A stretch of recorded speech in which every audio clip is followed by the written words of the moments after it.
past few years, we've heard the term free agents and been told we would all need to become one in order to succeed. The recent economic structures have helped to promote this concept as reality.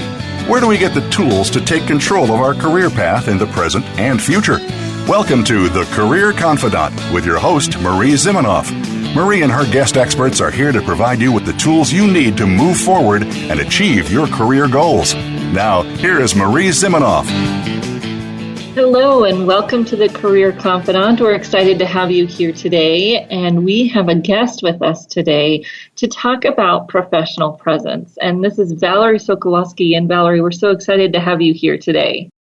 Well, I'm excited to be here today and honor you with how many podcasts you have done to date, Marie. That's pretty incredible. 200, right? Yeah. Today we're celebrating the 200th episode of the show. And what a great person to have on to do that. Valerie is kind of literally wrote the book on professional presence. And this is something that many people think they already get, right? I know I need to make a good first impression. But you work with a lot of senior and mid-level people, and you find that that's not necessarily the case. Tell us what you see when you work with people that think they already get this.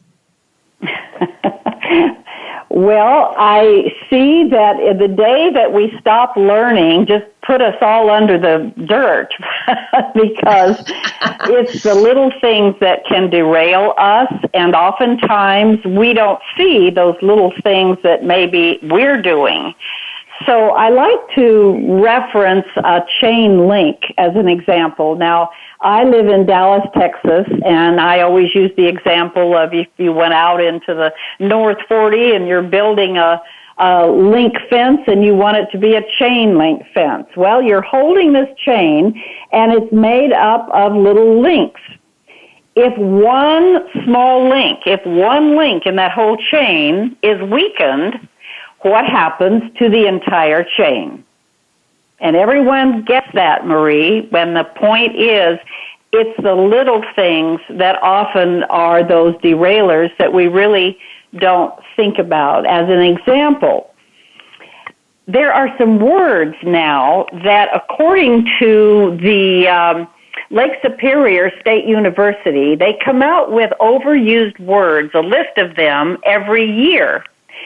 And I think it's fun to look through these, and I'll share a few of them if that's all right with you, that likely we are still using, and I'll tell you what they say about that. Would that be all right?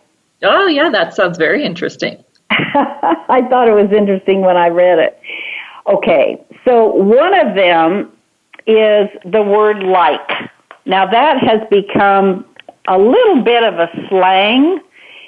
And I find that in high school, kids use the word like a lot. And even in college, like, well, and like Marie, and well, it was kind of like and like and like. It's like a reverberating bong of some kind. That's a habit that kids pick up. Leave it in high school. I wish you'd leave it in high school, grade school, maybe toddler, I don't know. But don't carry it into the workplace. And that's exactly what happens. So that's one example. Do you also hear that, Marie?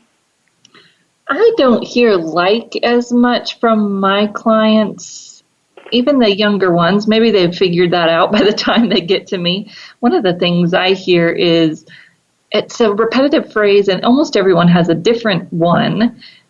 Some people's it's, isn't that true? Or do you understand?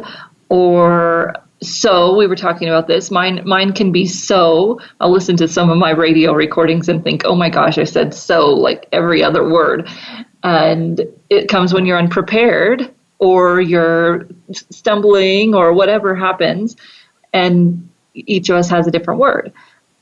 I can't remember the other one that used to drive me crazy. I had a colleague that always said the same thing over and over again, and it wasn't something that you would even put on a list of an overused phrase, but we've got to pay attention to our own patterns and be able to catch those things. I went to a class once with a lady that did say and she said probably every third word, for half an hour and then gave us a break. And my husband and I went into the break room to get a drink, and it was a couples class. And I said, I might have to leave because once you've started to focus on it, you just can't not hear it. Well, I think you make a very good point in saying that it doesn't have to even be a one word that maybe is overused, that everyone overuses it. It can be anything that becomes so habitual that we call it a filler. So that's really important. Thank you for that. It can D-I-S-S, it can diss one's great brand, something as simple as that. I want to mention a couple of more because just I thought it was funny. I pulled up this article for you. So here are some other things that people say. The word multitasking. I thought this was interesting. Studies have shown that multitasking isn't always, of course, the best approach to time management, although many people say I'm great at multitasking, but we know that really that isn't the best, most productive way of getting work done because the brain can only do so many switches between the synapses or whatever they are. And so because the connotations of the word are changing, the Lake Superior State University is saying, maybe don't use that word so much. Another one is wrap my head around. I had to laugh at that. And what they said was this was a phrase that came from the 1920s. And of course, it means it's referring to trying to understand something difficult. But they are saying the general public really is tired of hearing wrap my head around. So, yeah, well, if you've been hearing it since the 20s. It's an interesting research, and if anyone is interested, as I've said 3 times now, Lake Superior State University. You can go online and find their whole list, and it's almost funny to read, but it does make you pause. Well, one of the things I've noticed with speakers, especially female speakers, tend to say think a lot. I think this, don't you think that? And it really can undermine our credibility, especially as women, when we're always thinking instead of knowing, right? Instead of having that conviction of what we're saying. That's a really good point, Marie. Yes, absolutely. So you either know or you don't. That's pretty straightforward, and it's true, isn't it? And it's a phrase that we're just too used to using. And we don't even think about it that's what we're saying. Well, there you go. Yeah. So I think we're all there. We go. We are all interested in, everyone I've spoken to anyway, interested in just having someone from the outside who studies this sort of thing, which would be you and I and our branding work, bring to the attention of them. And most of the time, your question earlier on is when I'm working with even senior executives. We all have these parts of our persona, that our presence, that once we're made aware of them, usually, including me, I will say, oh, thank you for that. I didn't realize that I was doing that or that I was saying that. So a lot of it is how you show up. A lot of that is in your communication, Marie. Well, and we don't want to, because if we are too stuck in our own head, then we're going to have some other issues. And of course, one of our main concerns is networking. And what do we say? How can we be comfortable? How can we be confident and have this presence when we go into the room? What are some of your top tips for people when they're going to an event like that to go in the room and have that presence that they want to have? Thank you for asking that. Here are actually statistics that say almost everyone is uncomfortable. So if that makes your listeners feel better, I'm glad. And the statistics are, New York Times reports that Just attending a party with strangers is the number one social fear. And then many years ago, a Dr. Bella DiPaolo, and I actually called her to see if she had updated statistics. She said, no, it's the same. She said she's a social psychologist, and she said that at a party with strangers, 75% of adults experience anxiety, and 40% of all adults have social anxiety, even if they know some of the people attending the event. That says to all of us that it's a bit uncomfortable to walk in a room with presence. You use the word presence, meaning showing up with confidence, even, and here's the key, even when we don't feel like it. But I do have some tips, and I'm grateful that you asked them. This is the number one tip that I use when I'm doing workshops, and it's this: to realize and own the fact that you as an individual have such value to offer to someone, anyone, should they take the time to get to know you. And when I say that, I'll look in the audience and it's deer in headlights. So I'll go on to say this, and if your listeners have a piece of paper and pencil or pen, maybe they can write a few things down. So what I will say to you is, let's just think about the things that you might have of value to someone else that you don't really realize because they're just who you are. You live in your skin, and you may not even see these things or be aware of them. But what about something that has to do with information that you could share with someone? In other words, it's part of branding.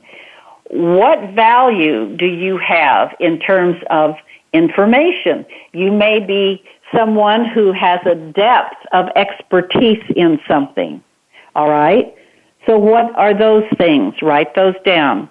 What kind of information could you share with others that might be of value? Along that line, Marie, what about we used to say Rolodex, I can't say that anymore, but what about the amount of people that you know? Now, this is one a lot of individuals that I've spoken with haven't really thought about. There are a lot of people who know a lot of people. Maybe you're a natural networker and didn't even realize it. And you recognize, though, after I say this, that, that's interesting, Valerie, because people do come to me when they want to know if I could help them reach out to this person, that person, and whatever. So maybe I hadn't thought about it, but I guess I do have a pretty wide swath of network. So that could be something. It could certainly be as simple as, I'm a really good trust friend. When someone gets to know me and they call me my friend or they work with me on a team, I am a totally transparent, trustworthy person. And if it's personal, a good friend. So I only give them these, 2 or 3 examples. And then I stand back, Marie, and I watch how long it takes them, an audience, to put something down on paper. And pretty soon after they've mulled that over just a few minutes with just a few examples, they begin to write. So the point is this. When you make a list of those things that you bring to someone, it gives you that oomph of, well, I do have something I could share. I do have worth.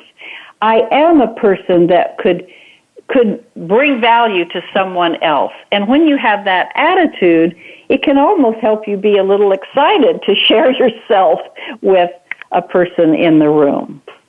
So wow, what do you think? Valerie, that is powerful. And we're going to let listeners think about that for a moment while we take a short break, and we'll be back in just a few minutes.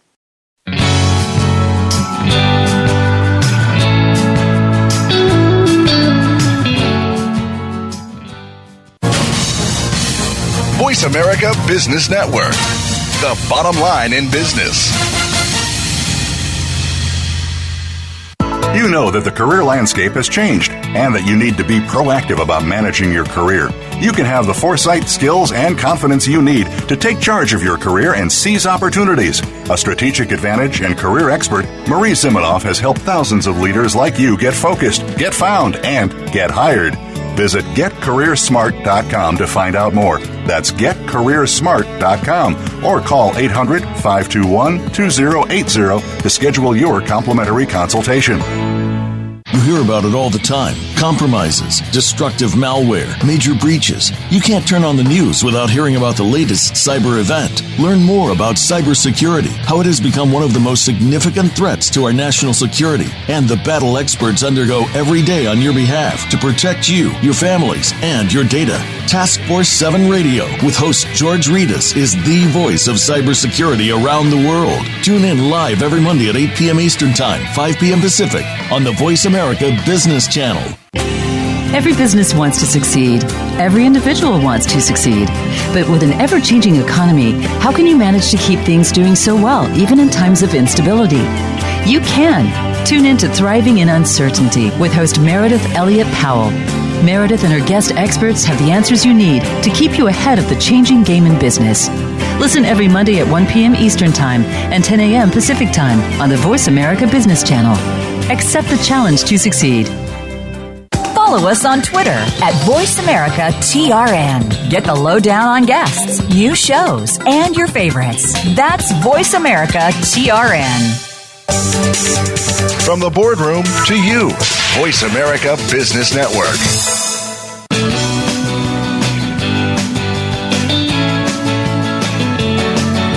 You are tuned in to The Career Confidante with Marie Zimenoff.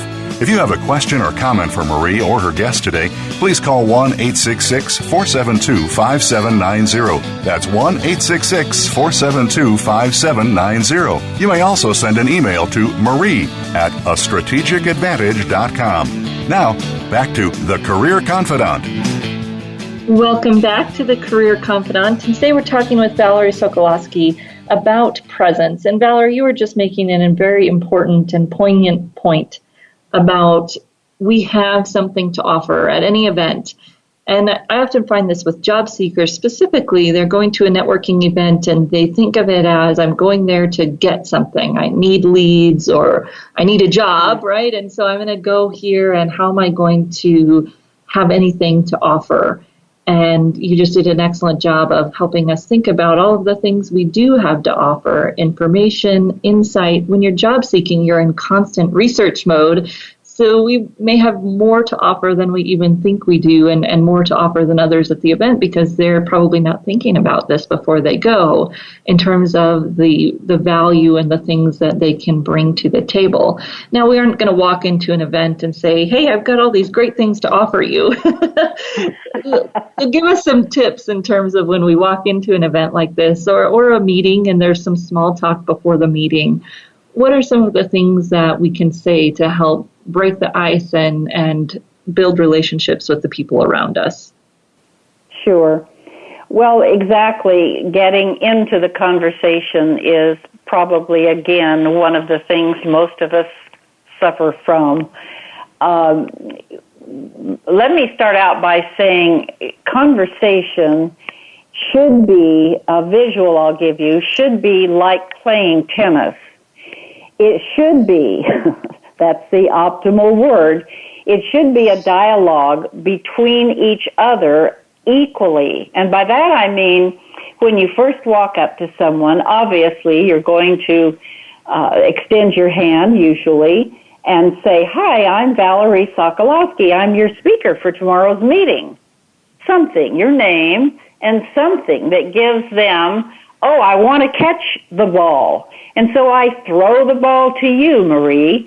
Now, here's what's kind of interesting as a side note. If I, in fact, use my full name, I'm Valerie Sokolosky, most people will then repeat, we're like monkeys, monkey see, monkey do, will repeat their first and last name back. So just humorously, I'm saying, try this out. If I say I'm Valerie, they'll say, hi, I'm Marie. Okay, so I throw the ball to you, and you would obviously introduce yourself back. Well, where do we go from there?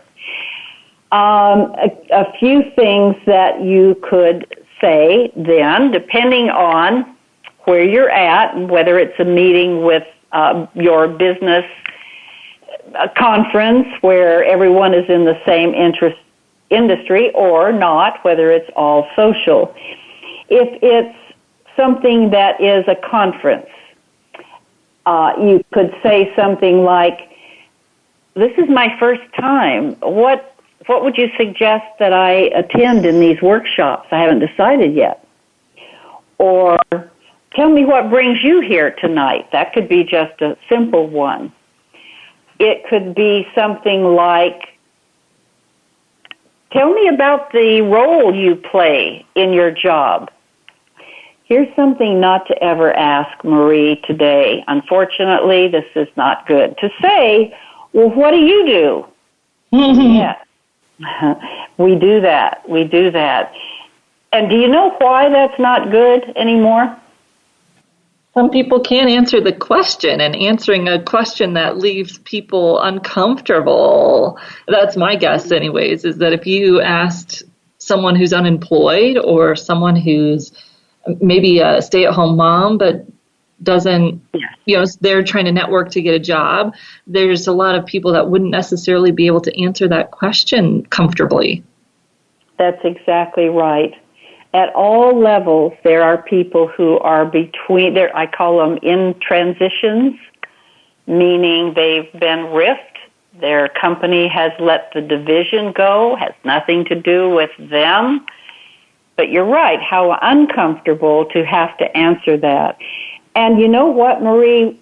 Once when my husband, I gave up my career for a time being for his, he was with IBM, and we were at an event, and the people would come up to him and talk to him and hardly notice me. This was all people in the industry. And one person said, what do you do? And at the time, I didn't do anything, quote unquote. Oh, yes, I did. I was raising 3 children. I was, like you said, I was a stay-at-home mom. How awkward, though, I felt when I had to figure out what would be the appropriate thing to say. And so I used humor in that case. I said, well, it's kind of interesting. I don't get paid weekly by what I do, but I'm thrilled to say I'm raising our 3 beautiful children.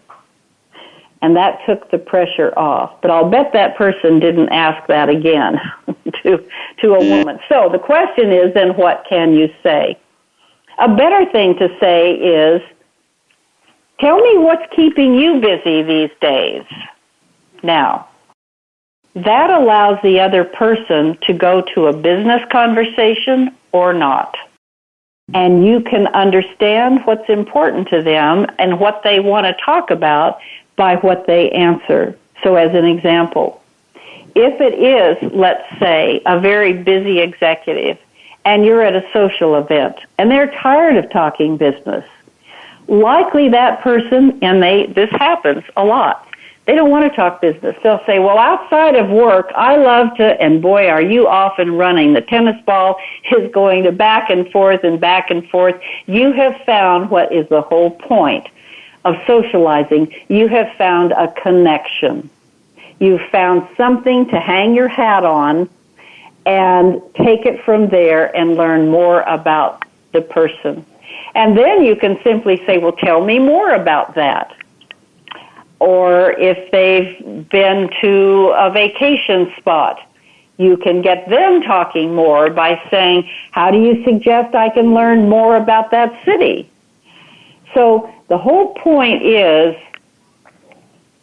say something that gets a connection going and stay with that and go deeper to it because you've realized that this person has told you something that's important to them. Now, one other thing I'd like to mention, Marie, and that is the total opposite of playing tennis, where I throw the ball to you and you keep it. And you keep talking, and you keep talking. And I'm in laughing, basketball, we call those ball funny. hogs. I call that whamming. What? W-A-M. What about me? What about me? And I'm going to tell you more about me. And, oh, I am so wonderful. And, oh, my goodness. And I have these 10 houses and 5 cars. And we go all these. Oh, my gosh. I'm making light of it, but I'll bet you that the listeners are experiencing what I experience at many events, and that is someone that just can't quit talking. Yeah, and that's hard because when we're networking, especially if we're in job search, we think, oh, I need people to know about me. I need them to know what I'm looking for. I need them, I've got to have my elevator pitch down. And we defy all of the rules that you're talking about of good communication when we do that. And, there's a 300-page book on it, Dale Carnegie's How to Win Friends and Influence People. Pretty much the whole book is stop talking about yourself and ask more questions and be interested in people, right? Yes. I think you've just hit on the main thing. If you walk into, you can do a little pep talk to yourself before you go to something like this that you're just a little bit edgy on. You're not just a natural socializer, and I don't know many who are natural socializers. But you can say to yourself, and I mean this, gee, wouldn't it be nice if I could find someone that would be a gem, and I would be so glad that I took the time to meet that person. Well, where do you find a gem? Probably someone who is as uncomfortable as you are, standing at the wall, we used to say the wallflower, and they would be thrilled if you would be the one to walk over to them, because they're not going to come over to you, and begin a conversation. And I've got a quick story for you on that, because it happened to my husband and I. When we went to Napa Valley, there was a beautiful dinner at a winery for Valentine's Day. And my husband and I flew out there to attend it. We knew it would be just fabulous. And when we walked into this big room, there was a man standing over in the corner who was a short man. He had one leg that was considerably shorter than the other, so that even standing he was kind of lopsided and a bit overweight. And no one was talking with him or going over to him. And so we did. Well, that gentleman happened to have a wine cellar of 1,000 fabulous wines, we found out. He asked us to sit with him at the dinner. We did. And he said at the end of the dinner, by the way, what are you and your husband doing tomorrow? What wineries are you going to? And we said, well, we thought we'd start here, there, and yon. And he said, would you like to join me on my private tours? Did we find a gem or what? Yeah, you never know when you rock out and you take an opportunity to meet someone. So, Valerie, how can people stay connected to you and share with us how they can listen to your podcast? Thank you for asking. I'd love for them to do that. We both like to have people listen to us, don't we?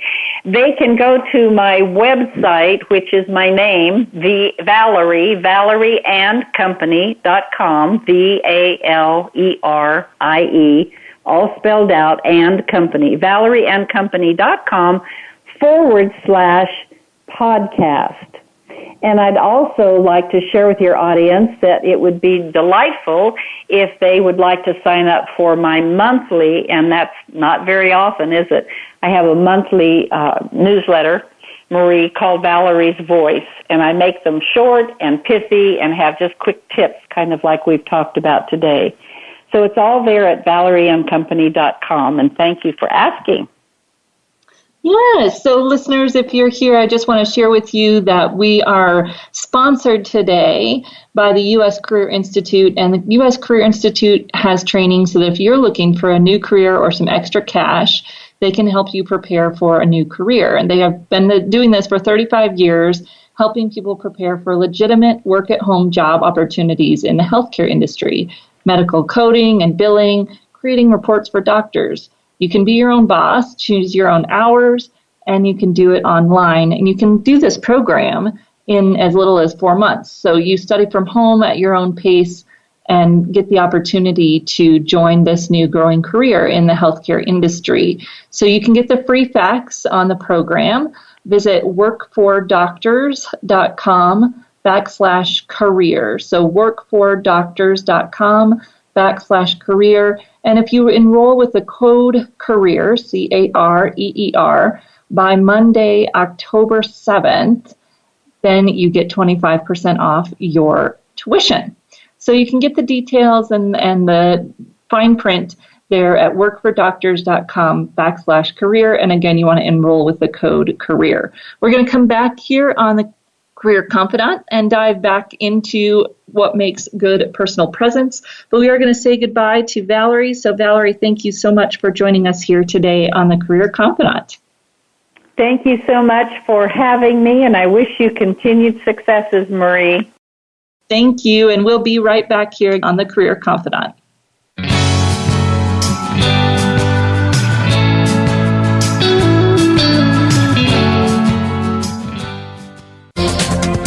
The business community's first choice in Internet Talk Radio, Voice America Business Network.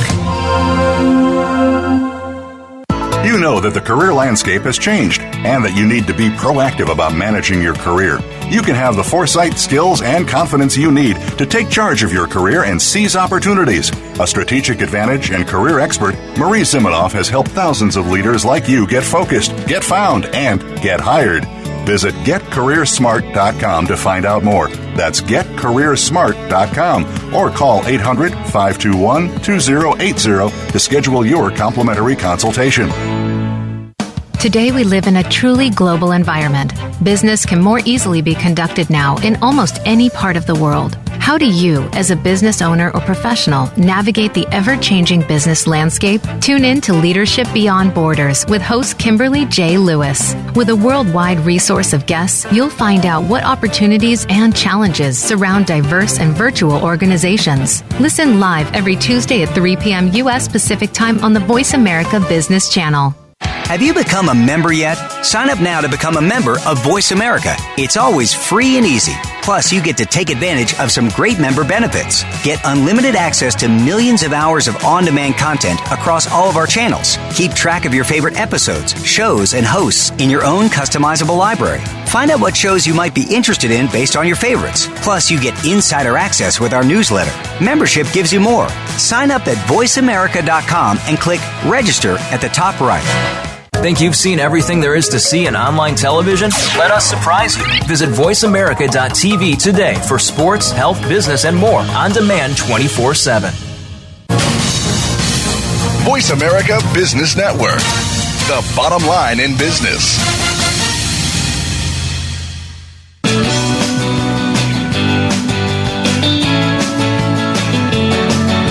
You are tuned in to The Career Confidant with Marie Zimenoff. If you have a question or comment for Marie or her guest today, please call 1-866-472-5790. That's 1-866-472-5790. You may also send an email to marie@astrategicadvantage.com. Now, back to The Career Confidant. Welcome back to the Career Confidant. And today we're talking with Valerie Sokolosky. And as she said, you can find her at valerieandcompany.com. She also has a podcast called Doing It Right, The Stories That Make Us, where she talks to leaders and tells their stories, really weaving in all of the leadership lessons that will help us throughout the lifespan of our careers.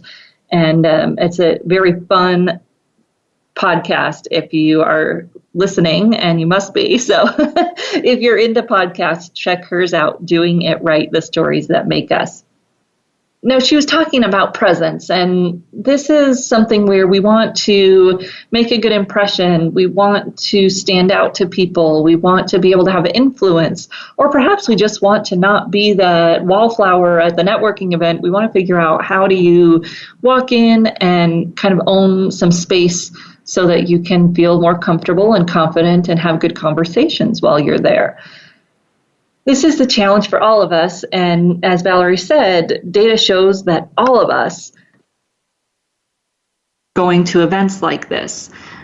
So one of the best things that you can do for yourself and actually for other people who are there is to be that instigator, to be the person who will start a conversation, because most of the time that's the hardest part for everyone. And it doesn't have to be rocket science. It's, as Valerie said, you walk up to someone and you introduce yourself, introducing yourself with your first and last name. One of my colleagues, Laura Lebovich, taught me to introduce myself with my first and last name and to say my first name twice. That way it's easier for people to remember. So, hello, my name is Marie Zimenoff.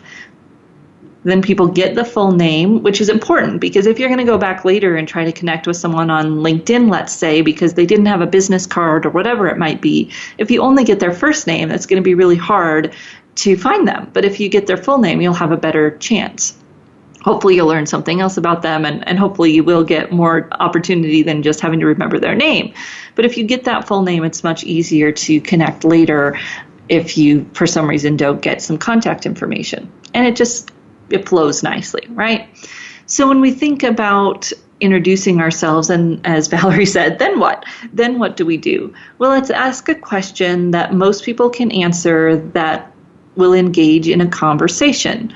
The easy ones to start with, kind of, why are you here? What are you looking to get out of it? What sessions would you recommend? Asking for advice, especially if it's an event where you know that most people will probably have been there before. If you ask someone what sessions would you recommend and they haven't been there before, then maybe you can commiserate that it's both of your first times and you can take a different direction.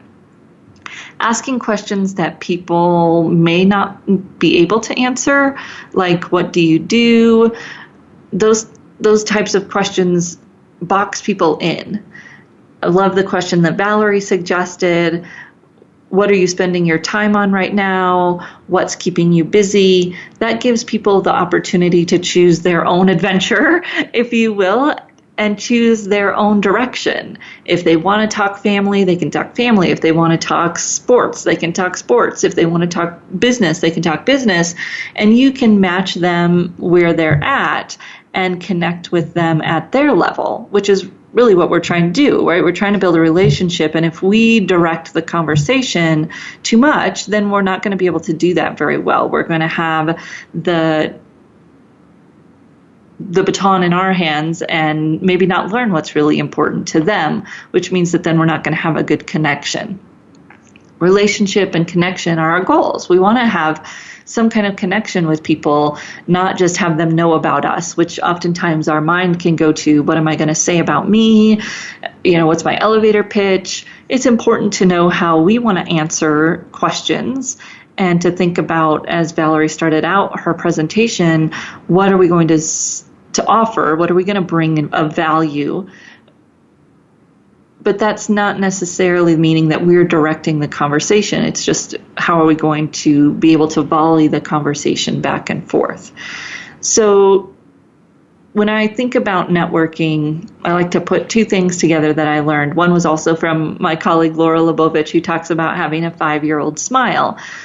And when you go in and you're nervous, people can tell that you're nervous. When you go in and you're confident, even if you're kind of faking it, people can't really tell. You go in with that 5-year-old smile. I'm going to be happy to meet some new people. For those of us who are introverts, your insides are going, no, I'm not happy to meet new people, right? I don't want to. But we can do it. We can be there and we can be happy to meet some new people, because otherwise we just shouldn't go. So I'm there, I'm going to be happy to meet some new people, and I'm going to put on that 5-year-old smile and just be interested and genuinely curious and excited to meet some new people. Then I'm going to have my 3 seconds of courage. And I got that from a lady that was giving an etiquette presentation at a Colorado State University etiquette event years and years ago. So I put the two together, that I need 3 seconds of courage and a 5-year-old smile. And I'll say that to myself before I go into an event, so that I can remember that I can take the lead in this way of going in and making someone else feel comfortable by instigating the conversation. And for me, as an introvert and as a helping professional, that mindset around it really helps me. I'm helping someone else out by doing it this way, because then they don't have to take the initiative. And I can do it, right? It's 3 seconds. I can do it. One of my colleagues, Kyle Elliott, was writing the other day, yesterday maybe, about confidence on LinkedIn and how we often kind of wait for other people to give us confidence. I'll be confident when other people say I look good, or when people accept me.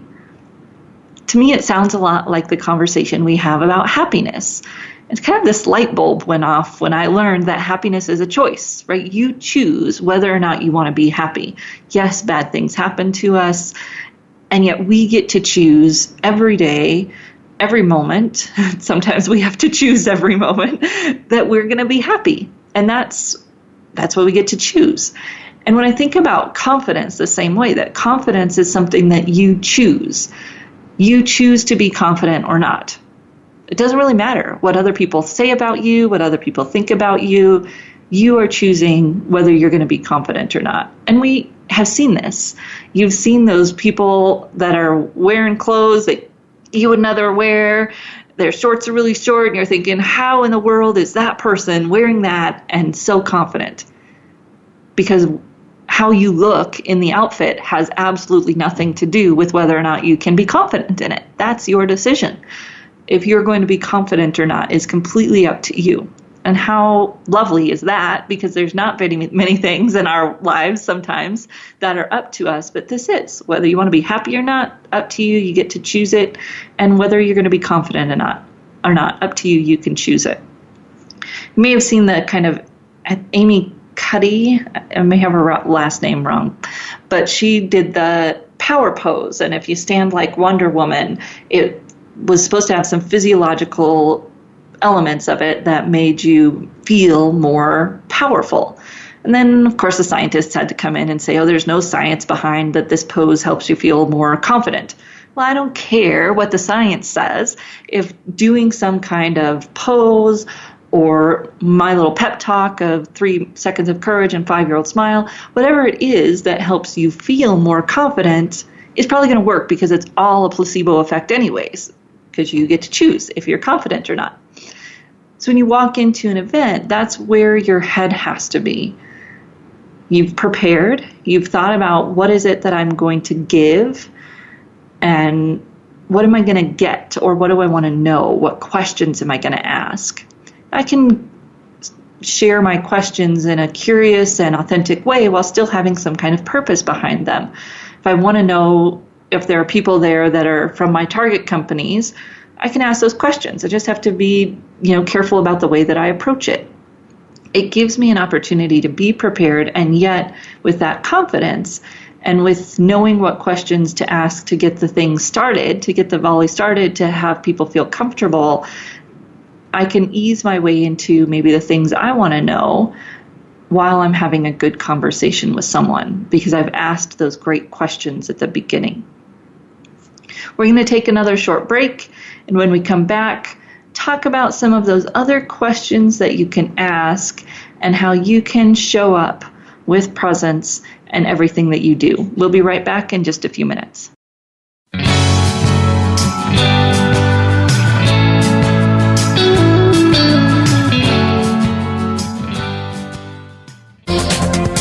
The business community's first choice in Internet Talk Radio. Voice America Business Network. Many industries have been revolutionized by technology in the last decade. Books, music, TV, communications, and now it's happening to our money and the way we pay. Tune into Breaking Banks with Brett King for a look at how technology and customer behavior will bring about more changes in banking in the next 10 years than in the last 200 years. Listen every Thursday at 3 p.m. Eastern Time, noon Pacific on Voice America Business Channel or on AM 1160 The Voice. You'll never look at your bank account the same again. You know that the career landscape has changed and that you need to be proactive about managing your career. You can have the foresight, skills, and confidence you need to take charge of your career and seize opportunities. A strategic advantage and career expert, Marie Zimenoff has helped thousands of leaders like you get focused, get found, and get hired. Visit getcareersmart.com to find out more. That's getcareersmart.com or call 800-521-2080 to schedule your complimentary consultation. Become our friend on Facebook. Post your thoughts about our shows and network on our timeline. Visit facebook.com/Voice America. When it comes to business, you'll find the experts here. Voice America Business Network.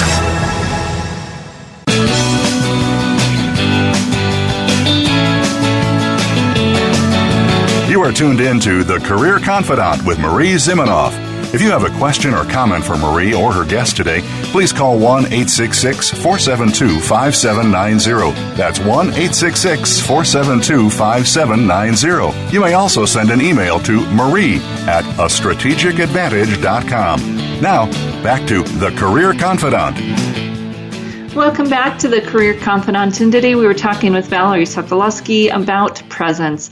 And we talked a bit about what you say and how you start a conversation. I want to go back to this idea of first impressions and visually. This is always a hard thing to wrap our minds around because we so want to not judge or be judged by our physical appearance.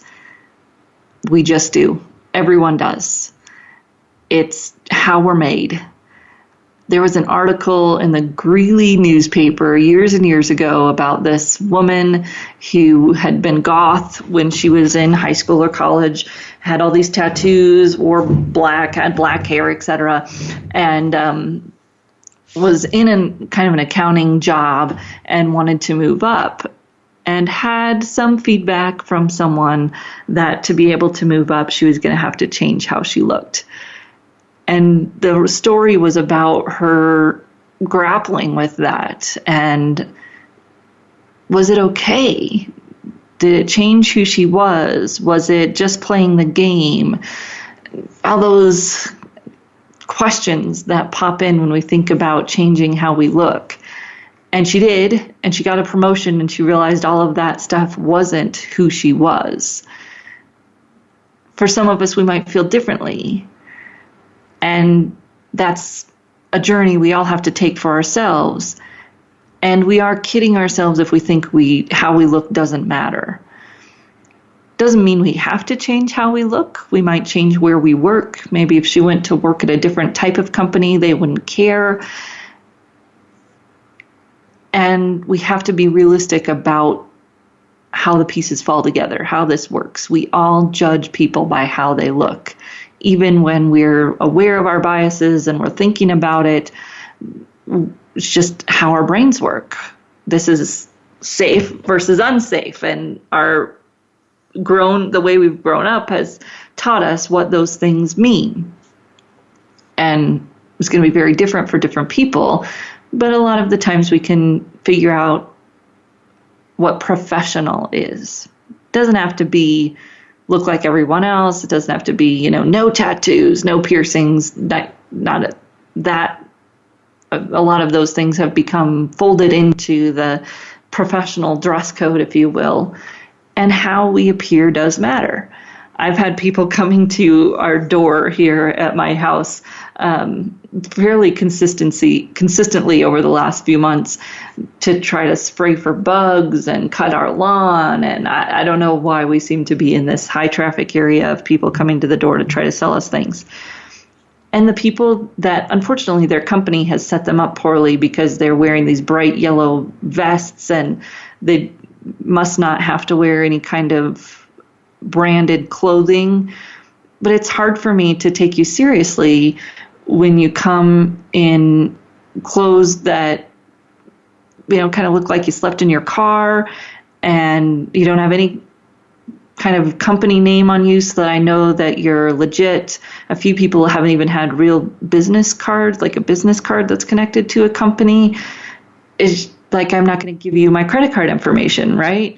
Then someone comes to the door and they're wearing a shirt with a company logo on it, and they've got a business card, and they've got the, kind of technology iPad that they can sign you up. It's just much more comfortable to do business with someone that looks like you would expect someone to be doing business with. And those looks do matter. And that first impression happens so quickly. I remember when I was first starting my business, and someone just was kind of pointing out that it's almost my anniversary here. I'll be celebrating 11 years of leaving the university. And when I first started my business, I went to coffee with a gentleman who had been working at Hewlett-Packard, and then he'd started his own consulting company probably 15, 20 years before we were meeting at that point 11 years ago. And fortunately, because I'd worked at the university, or I don't know, whatever, I happened to have a pretty good professional presence when I met with him, and he was impressed.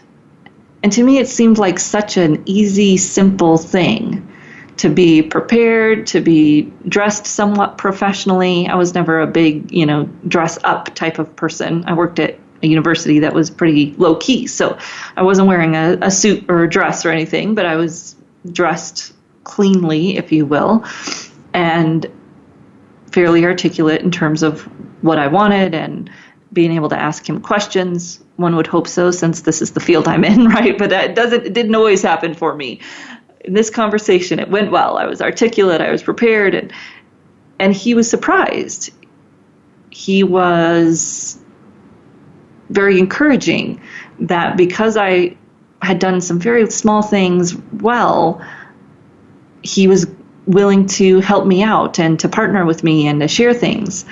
And I was really surprised that someone with that much experience and that had been around that long was that impressed just by these very little things. It's kind of encouraging that it really doesn't take having a certain degree or a certain amount of experience or any of those bars we might set up in front of ourselves.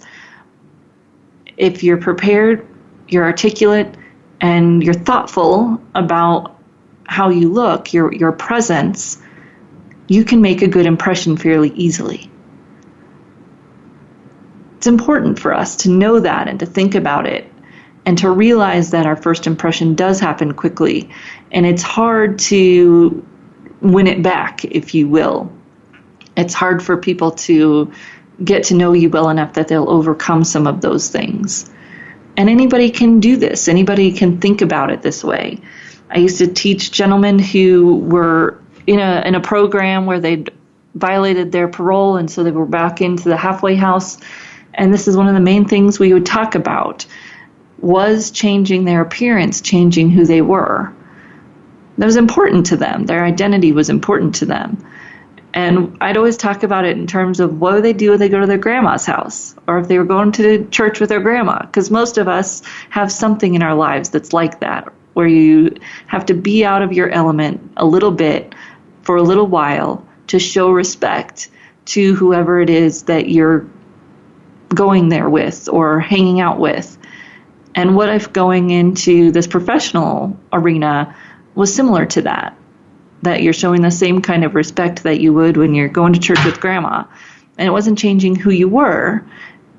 It was simply adjusting appropriately for the situation.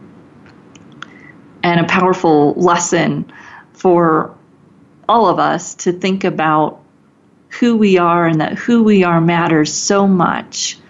And how can we still be who we are while still adapting to the professional situation that we're in, and making sure that we allow an opportunity for connection to the people that we'll meet. If you're in a meeting at your company or you're going to a networking event, that's our number one goal, to build a connection with those people that we're going to meet so that we can work together to do what we need to do. And for us individually, that means having some presence while we're there and being able to build that connection while also gaining some influence by showing that we can do what we say we'll do, that we have that credibility, that likability, and the opportunity to build that connection so that people give us a chance to do what we want to do. So if you're walking into your next interview, your next networking event, maybe you'll be thinking 3 seconds of courage, 5-year-old smile, and hopefully before you've gone, you've thought about what it is that you have to give based on Valerie's points this earlier in the show. You have something to give, knowing what that is, maybe based on the event that you're going to as well.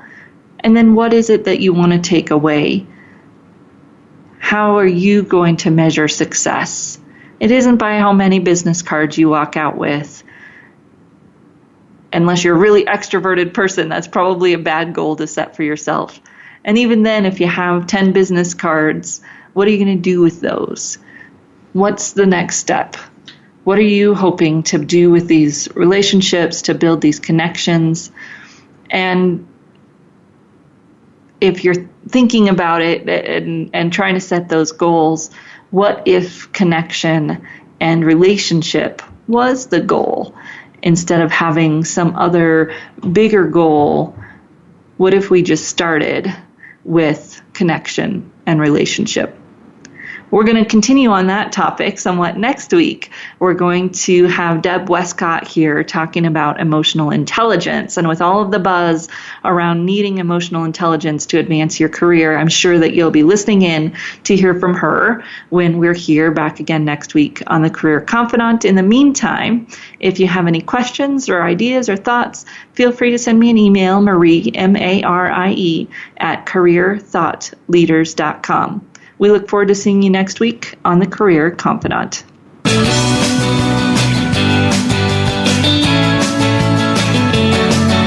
Thank you for listening to The Career Confidante. Marie Zimenoff will return again with another terrific guest next Monday at 6 p.m. Eastern Time, 3 p.m. Pacific on the Voice America Business Channel. Be sure to join us then.